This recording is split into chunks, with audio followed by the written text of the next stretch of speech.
pay $300,000 or go to jail for 3 years, or both. You might have no choice. A new bill, now christened the social media bill, proposes these measures as the consequence for things you post as an individual on social media that the government labels false. 1. It doesn't matter if you are the original author of any information considered false or not. Just a simple act of sharing or reposting this information could put you in jail. 2. Anything that you post that is perceived by the government to diminish public confidence in its delivery could land you in jail.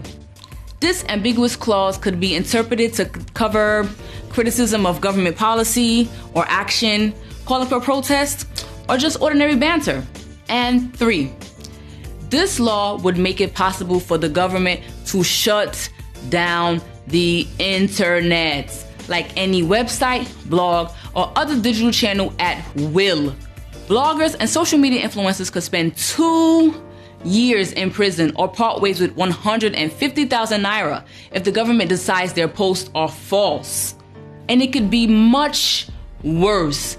Should someone in the government get mad at you, or maybe the person just doesn't like your face, then you could be accused of spreading false information that could jeopardize national security. This would mean that you get to spend up to 3 years of your life or pay a fine of 10 million naira or both. And one last thing, according to a clause in this bill, you would have no chance, none, to defend yourself in the court of law without appealing prior to the law enforcement agency. So now, tell me, what do you think about this social media bill? My name is Antoleki, and we are woke.